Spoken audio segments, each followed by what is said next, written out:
Hey guys, welcome to the Purple People podcast. I don't know why I said it like that. My name is Kyle. I am accompanied by Adam Carlson. I'm here. I'm accompanied by the voice of Kyle Smith. That's really all you need. Kyle Smith, usually the face of the show. He's the one that drives in all the viewers, but we don't have him this week, so we are expecting record low numbers of viewership. Mhm. This is episode number 247. It is titled Write Down, and I don't understand that title, but we will roll with it. Hey, that's my title. You don't like my title? Since I don't like it, I don't get it. If you explain it to me, I might like it. Write down. Because we'll be talking about Jarius Wright. Right. Like you write with like a pencil or a pen. I like where this is. Yeah, I wasn't there at all, man. I'm going to go in the thumbs down group on this one, but that's okay. Yeah. They don't all have to be gems. They don't. Let's go right into the quick hits because we're going to try to make this a kind of quick show because not a lot happened this week, and that's about it. Anyway. It's a short week. Yeah. And every now and then, that's a good thing. That means that there were no injuries, no players got in trouble. Just nothing happened, and I'm kind of okay with that leading into the draft. But we can start out with Adrian Peterson news because that's what everybody wants to talk about. Yes. Adrian Peterson has met with the New Orleans Saints. Has he met or is it scheduled? I don't remember. It was Monday. So today, as of this recording, is when he was scheduled to meet with the Saints. And I have not been following on Twitter because I frankly do not care at this point. A lot of people saying he's a good fit there. I don't see it since there's such a high-powered passing offense, and he's not a very good pass-catching or blocking back. But hey, that's okay. If they have a good defense, and they don't. No. So you can score 40 points a game, but if the defense allows 41, it's not going to matter. So I don't think he's going to be a good fit down there. No, not really. And even though people are saying he's a good fit, you never know until it happens, and then we'll have to watch and see what happens with it. Mm-hmm. Moving on, we have the Vikings beginning discussions to partner with the Minnesota State High School League to hold high school football games at their future headquarters in Eagan, Minnesota. The proposed venue will be able to hold up over 10,000 seats, and it could host football, soccer, lacrosse, and other sports. Yes, I think this is a fun little partnership that the Vikings are discussing. I'm sure something cool will come of it. I like the fact that they're building that new team headquarters up in Eagan, Minnesota, and so they're building this fancy. It really is fancy. You can see the photos up on the Vikings website of this practice field. I think it was a 6,000 seat is what it has, and it can expand out to 10,000 for larger events. And like you said, they can bring in a whole host of high school related events. And there's a medical center on the building there too. So everything is right there. They were also talking about how it can be for like college kids to go into like a broadcasting field, or high school kids for a broadcasting field, because it's going to have the Vikings entertainment network, so that they will be able to have all the live broadcasting from it, so they can learn how that's done. If that's programs that they're into, they'll be able to broadcast out to the state. We were chatting in private about how I think this is where they are going to be moving training camp. I believe that was the idea of it the whole time. Yeah, and then nothing's been announced because they're still up in Mankato, so they don't want to probably poo-poo on that town who's done so much for them until it's actually built. But it will be fun. I would honestly really like to see them move it out, especially if they have their own stadium. I think it would be a blast. It would be a good change if that was to happen. Could be a very good thing. I believe we touched on this last week, but former Vikings defensive end Scott Creighton was claimed by the Buffalo Bills.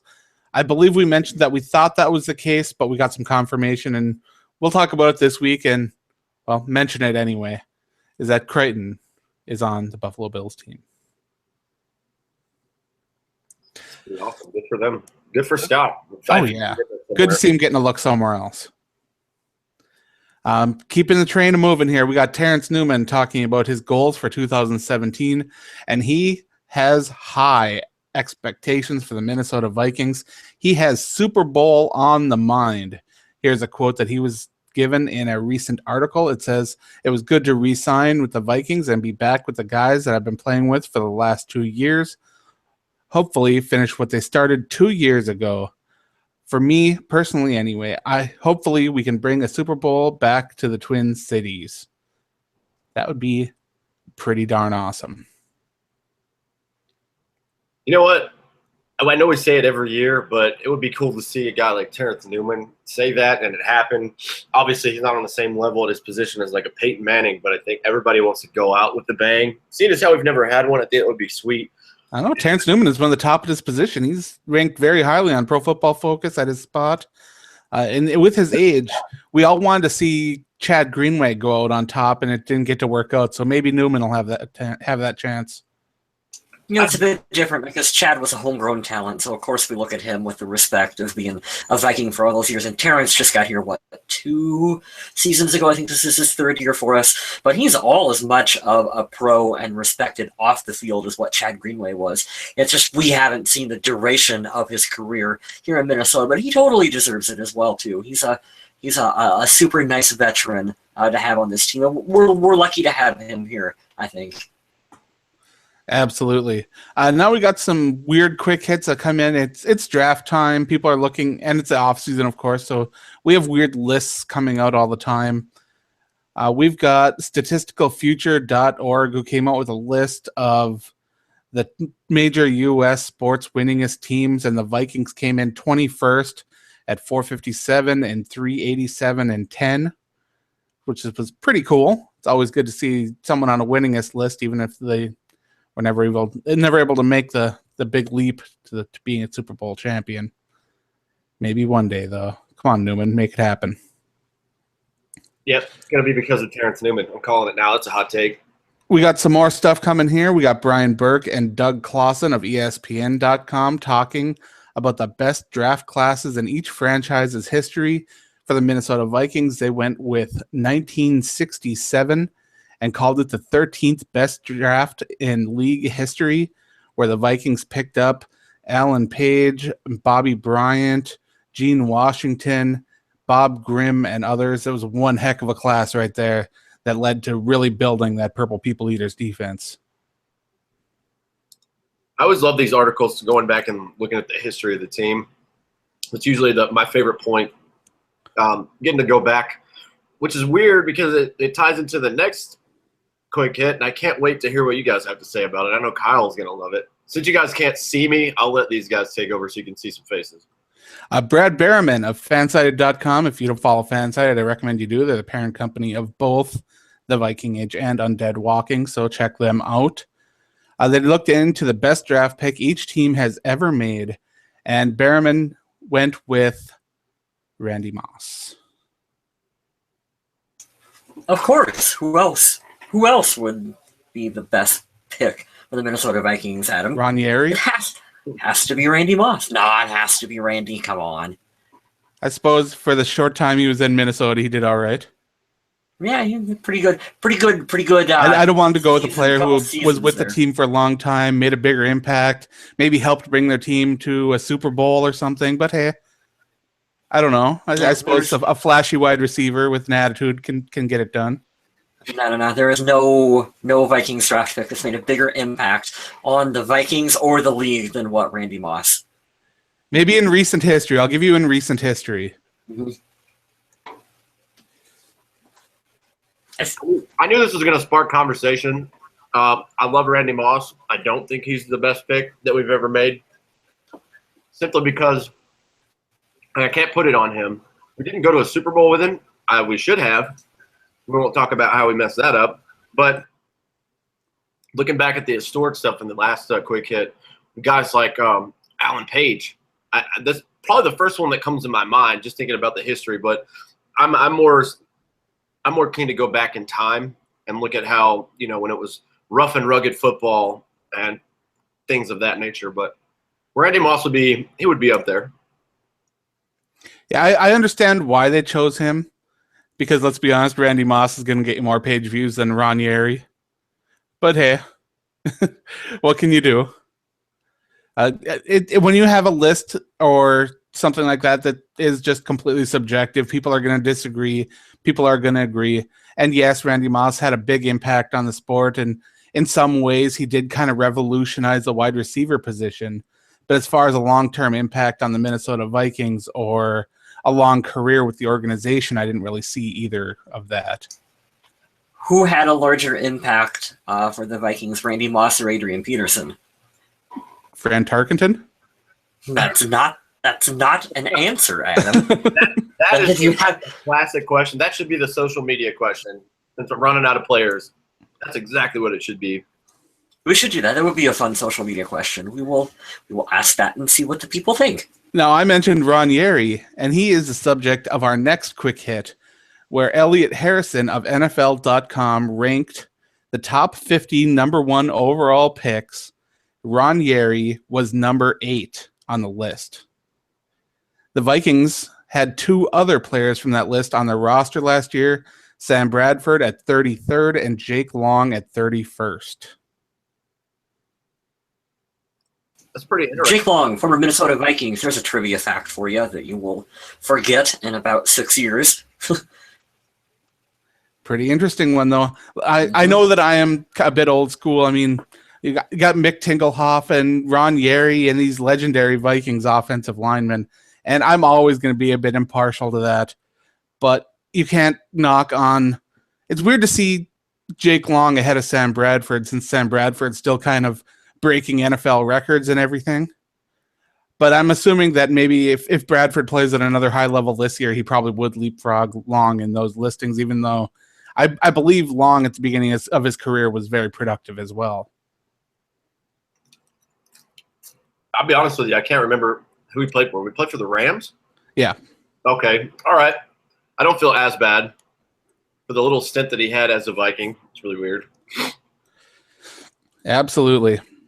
All right, so our main topic this year, they had the 2017 preseason schedule released on Monday, April 10th, and the schedule looks pretty good.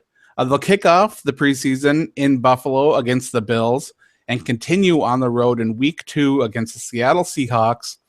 They'll return home for the dress rehearsal in Week 3 against the San Francisco 49ers and close it out at home against the Miami Dolphins.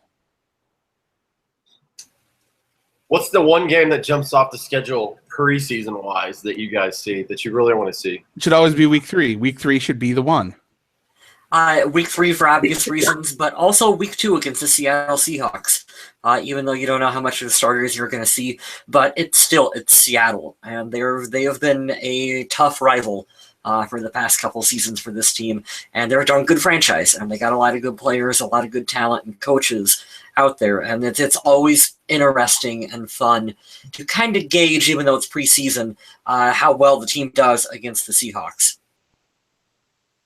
Yeah, Seahawks are always tough, and they've had the Vikings number in recent history, so it'll be good to see the Vikings try to hold things down against them and maybe see some new faces and new places and figure out how the depth chart's going to work out.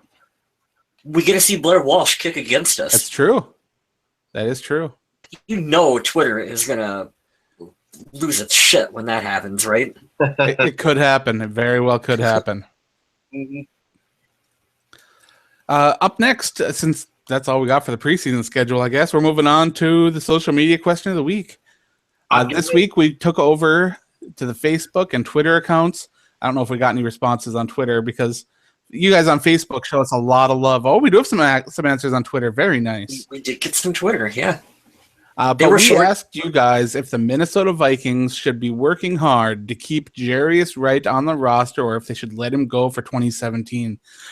We anticipated this was going to be a pretty hot question because Jarius Wright didn't exactly have a big impact in 2016. The Vikings signed him to a kind of a reasonably large contract, previously thinking that he would have a bigger role with the team going forward.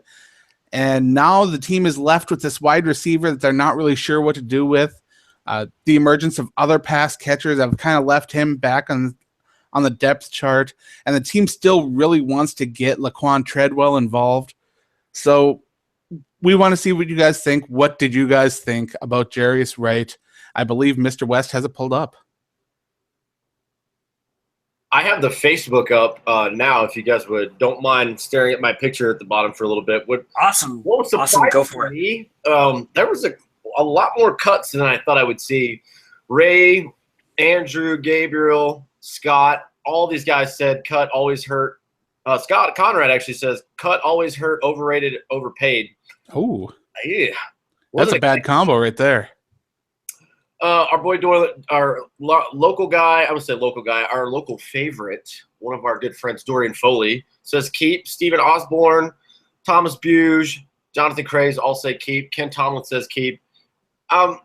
The two that were interesting to me, and pretty much sums up how I feel, Cody Wade says keep. He's the only veteran wide receiver we have used in the short mid passing attack. He can be really good. Hasn't done anything to deserve to get cut. So I think it's the best way to look at it. Have you earned a roster spot more than have you earned a chance to leave? Have you made that impression that you don't really do anything for the team? And the two things that I have to say about it, Cordero Patterson, say what you will about him. He was a wide receiver. He did catch touchdowns occasionally. That's one less wide receiver that we have. And Laquan Treadwell is a big question mark. And up to this point, I'll just go ahead and say it. He's been a bust. Charles Johnson's gone too. Don't forget that. Charles Johnson as well. He would step in and make at least one or two catches a game. So we're down two wide receivers, and one has been a bust so far. I don't think we can afford to lose a third. I hate to base it off of one play because we've had guys like I can't think of Audie Cole. He had two fantastic plays back-to-back in the preseason, but he was sometimes a starter and a special teams guy. But all I can think of when you say Jarius Wright is winning the game in overtime against the Jets when Teddy Bridgewater first got to town. And he's been pretty reliable. He's got pretty good hands. He's not going to – how do I want to say this? He's not going to necessarily stretch the field all the time. That's not really what he's used for, but I like him. He's never been an off-the-field issue kind of person, and he always shows up. He seems to have that loyalty for the team, so I hope we keep him. I don't see the Vikings getting rid of him right now. Right now it seems like a bad time to be getting rid of a wide receiver when two others that were used either quite a bit in the past or recently have moved on. The emergence of some of the other wide receivers, Stephon Diggs stepping up in a big way, and Adam Thielen exploding onto the scene, just those kind of situations will probably push Jarius Wright on the back burner a little bit, and it will cut into any touches he may have seen. But as a whole, there will be a role in this team for Jarius Wright. He's a very serviceable backup. He can be put in the slot and gain some yards. In the screen game, he's always good. Wright does have a place on this team, and although the Vikings may have overpaid for him at the time, and he does have a history of struggling to get through injuries during the regular season, I believe he does deserve that chance to work through his contract at least this year and see what he's got. I think he's got a. Oh, sorry. Go ahead, Kyle. Oh, sorry. I was going to say, I think he's got a role on this team for sure, because you look at it and you go that him and Stephon Diggs are a lot alike skill set wise. I think Diggs is more explosive and does more with the ball in his hands afterwards. But Jarius is a good player as well too. And so you look at that and you go, if you can have. No receiver can be on the field for every single play. Diggs has to take time off. You look at a situation where maybe Diggs comes off and Wright comes on, kind of like as his backup role. I think that's a good spot for him. He's definitely a team player at what happened last season, and I don't think the fact that he didn't play has anything to do with his skills or lack thereof, as it was so much like we discussed. The Vikings really needed to figure out what they had in Cordero Patterson and potentially with Charles Johnson, and they did that at the expense of Jarius Wright. He had to sit for them to figure out what they had in those two players. But I think the fact that he didn't complain about that speaks volumes to his character, and I think that the fact that he's still here, he's a team guy, and he's earned a right to have a role on this team, and I hope they find one for him. Right now, Jarius Wright should be penciled in as the number 4 wide receiver, with Isaac Fruchty as number 5. which means that there likely will be a wide receiver brought in during the draft or afterwards and as an undrafted free agent or free agency or whatever. But I don't think that Jarius Wright is far enough down the depth chart, and I don't think that he should even really be in danger of being cut at this point. I understand the frustration of a lot of fans. I really do. This is a league that is what have you done for me lately, and we've seen that with fans growing tired of even superstars like Adrian Peterson. Mm-hmm. I think the other two that I wanted to get to, just to give everyone that comments, I like to give them some kind of a shout out. Absolutely. The last two that are really, really good. Actually, we already hit Cody Wade. I wanted to get to Paul Gruber and Eric Grindal. Eric Grindal says, I think we draft a burner to replace his speed. He says he likes Jarius Wright, though, and he wished that Greg Childs would have stayed healthy and put a parenthesis. God, yes. Throwback. I agree. That was cool. I agree with that one. Both me and Mr. West were big fans of his, and we thought that if he could stay healthy, he had a great chance of being something special. Was tough. That was tough. I watched him in training camp. I was there when he got injured. And I remember you just watched him on the field, and he was fast. Of course, training camp, everyone looks good in training camp. But he really did look like he was, we might have something with this kid. And then you guys know the injury history. He went down, and he's never played football basically since then. So that was a shame. And Paul Gruber says, keep to let him compete. Let the chips fall as they may. To stay, just earn your spot like everyone else. That's usually how it's going to go regardless, but that's a very smart way to look at it. And like Adam said earlier, I don't see a reason to say, hey, you don't deserve to be on the team. He definitely hasn't produced like he did maybe 2 years ago, but two reasons to keep him. One, like we said earlier, we lost some wide receivers. We need that help at the depth. But two, you know who I could see it would happen and it would piss me off to no avail? He's a guy that would succeed 1,000% in the Patriots offense. And somebody like that would just get picked up and just have the season of his career while he's there. I think he's a great mentor as well. That's the thing I love about Jarius. I've seen him on social media. He doesn't get too rowdy. He doesn't get too out there, partying or anything like that. I think he's a good role model for guys. And who knows? Maybe he can teach Laquan Treadwell a thing or two since this is supposed to be his breakout season. Well, not only that, has a skill set that could translate real well to a lot of other teams. He really does. And not only that, but we're like one injury away, just depth-wise, from him being a starter on this team. Like being the starting receiver just due to injury. So that's a good a little piece to have in the backup reserve role. Because if he's not on the roster, you're looking at having to, I don't know what you do at that point. I don't know. Do we got anyone fun in the chat saying anything about this? Well, we got Paul Gruber with us in the chat who commented on the Facebook post. We appreciate that. But no, we're pretty quiet in the chat room today. Alrighty. We do have our social media question for next week, which seems to have changed. Let's see. Yeah, we can go with this one, and then no. Let's change this one to talking about who the Vikings pick in the second round should be, because we got to start getting into some draft talk, and next week we should be talking about that second round draft pick, since the Vikings don't have a first rounder. Because the draft is getting real close. It's just right around the corner here. Sadly, I won't be able to watch the second round of the NFL draft because I'm going to be down in Milwaukee watching some Ring of Honor wrestling. I think that'll be more fun. I really do, to be perfectly honest. I got some cool meet and greets going on with some of the wrestlers down there, too. It's going to be a lot of fun. I don't know why, but this year's draft, it's not that I'm not interested. I'm always interested, and once we get to it, you'll be sucked in, and I can't wait to see what happens. But I'm just not as excited, and it's probably because we don't have a first-round draft pick. I'm much less interested in it myself as well, because this was the first year in 3 or 4 years I haven't done draft profiles on the Viking age. Mm-hmm. So I don't really know much about these guys at all. I'll have to even do some research just to check and see about next week when we talk about who the second round draft pick should be. I'll have to do some research to figure out even just somebody to name for you guys. So Mm-hmm. Well, you guys know, if you've listened to the show for a number of years, that I'm never one for mock drafts. I really don't get into the whole mock thing.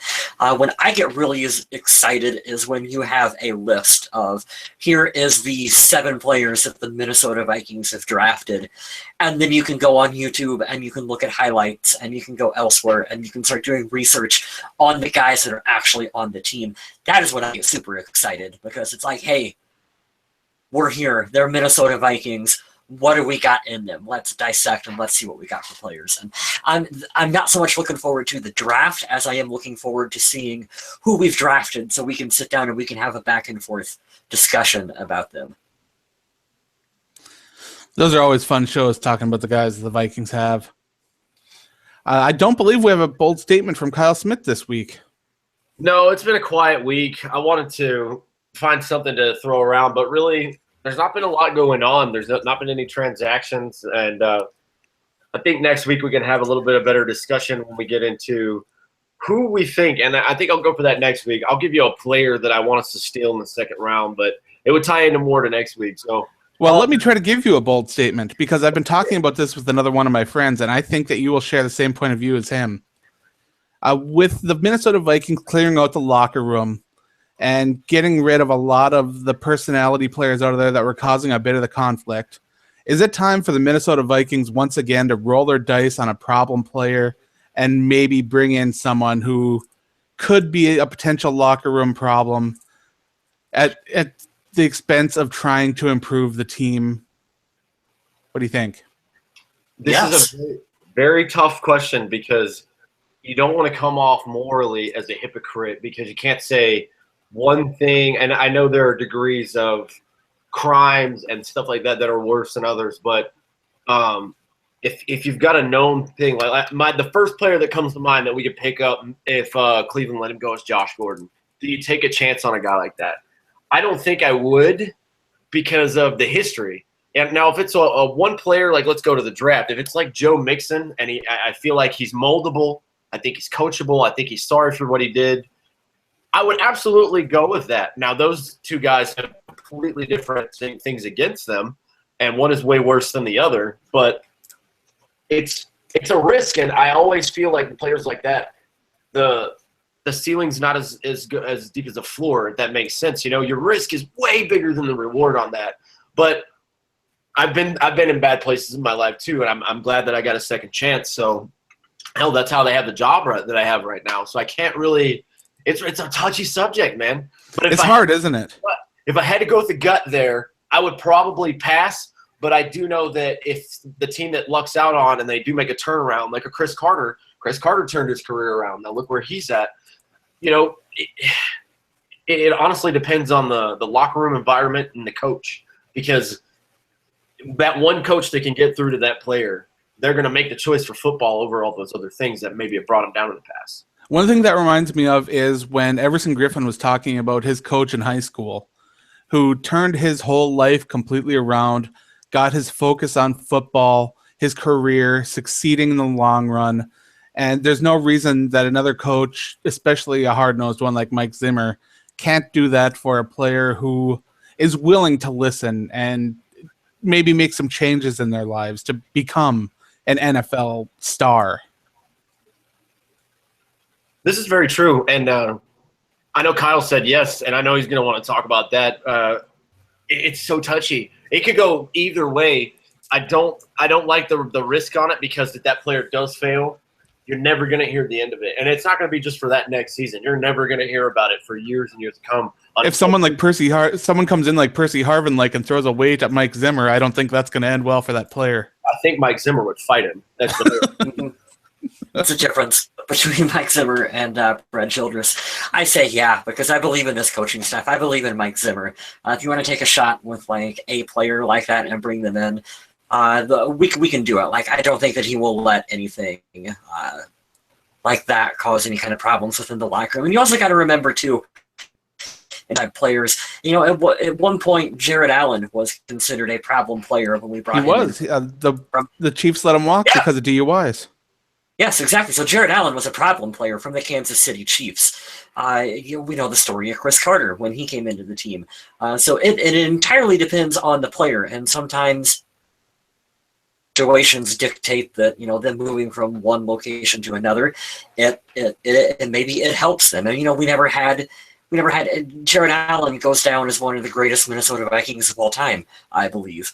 And so I think that, yes, of course it depends on the player as well, too. You had mentioned Josh Gordon, and in that instance, I would say no, because he has had enough problems with the Browns to fix them up.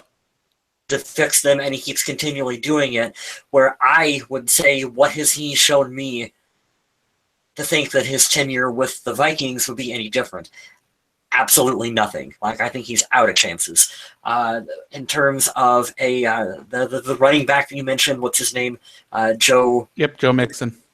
That's difficult because of, I think there's video attached to that one and just the nature of what it did. But you guys know as well as I do, boy, you have a 1,000-yard season and you score a handful of touchdowns and you look like a starter for this team. No one cares anymore. And as long as you don't get into any more problems when you're with the Vikings, honestly, anymore, and that's just the truth of it. And no, but you come in, you average 1.9 yards per carry, and people are going to be like, Exactly. Oh, I see what you did there. I do have one off the top of my head that we can make this just about 5 minutes longer. If we have another 8-8 or 7-9 season, is Mike Zimmer on the hot seat? No. Absolutely not. Rick Spielman. I could see maybe a situation where if the Vikings keep having trouble with these first-round draft picks, because now we've got Sharif Floyd out, we've got Cordero Patterson out. Give a lot for Cordero. Got to remember that. A lot to give up Cordero Patterson when we drafted him. Absolutely. Laquan's been struggling. We got Matt Khalil, who just I don't understand the big contract Carolina gave him, but I guess we can call that. I'd say his time in Minnesota was a failure towards the end, but then he kind of really succeeded with that contract, so I don't even know what to call that. Christian Ponder. Yep. The track record for early draft picks isn't very good. It crossed my brain while we were sitting here talking because I just think about, the first thing that popped in my mind was you got to have a quarterback, and then you got to have a good coach. The defense is absolutely stellar. It's top 5 as of last year, and it made the jump from 10 to 5 from the year before. But I just wonder because, and this is the Facebook Viking army that I'm talking about. But we had an 8-8 season, and there were a lot of people saying to hell with Mike Zimmer and everything else. Now, a lot of these fans, quite frankly, don't know their ass from their elbow or what they're talking about. But I don't know how else to put it, but just a little something to think about because I expected us to struggle the first season. I remember there were 3 games where we lost by less than 6 points, so that could have easily been a 10-6. The year after was awesome, made the playoffs, won the division. But last year kind of sucked because you got to think about the variables there. You lose so many players that are high caliber, what they call the blue chip players. I don't know if Teddy Bridgewater was quite blue chip, but he was definitely a starter, definitely a winner. Even Zimmer himself missed a game. It was nuts. So I wonder how many people would hold that against him because he's been here for a hot minute now. I mean, he's definitely made his mark on the defensive side of the ball. We've talked about the overreaction and the feeling of the minute that social media can offer. And now that things have settled down, if you talk to some of those people again and they looked at the potential that this team has, a lot of the players they have, the coaching, the leadership, I think you'll see that feeling of, oh, they screwed up the 2016 season has probably turned into, well, there is hope for 2017. So I think time healed a little bit of that, and hopefully that's the case going forward. But that's all I believe we have for this week. Do you guys have anything else? Nope, short and sweet show. We're sorry it's not as exciting, guys, but it's not. This is one of those weeks where really nothing happened, and sometimes no news is good news. I do want to thank you guys again for coming on in, and especially thank you to you guys that have hit that subscription button on YouTube. We're still trying to get that up to 1,000. It's going to take a long time, so we're going to be begging every week. On Facebook and Twitter, come and talk to us at Purple People Pod on your Twitter machines. You can check out my work over on the Viking Age, which the app still isn't here yet. Hopefully soon. Undead Walking does have an app, though, and we're still talking about The Walking Dead all the way through. All our articles filter right through there. I've got an article coming out a little bit later today about when the Season 8 Comic-Con trailer will be released for The Walking Dead. And we got Fear the Walking Dead Season 3 coming up, which is a lot of fun. We have Episode 4 of The Walking Dead, A New Frontier coming out, which I'm really enjoying that series as well. Comic book series is big. Recent issue just came out earlier this week. A lot of good stuff happened there. It's always a good time to be a fan of The Walking Dead as well as the Minnesota Vikings. It's a great partnership. On that note, on behalf of Kyle West and Kyle Smith, I'd like to thank everyone for coming, and stay classy, Minnesota.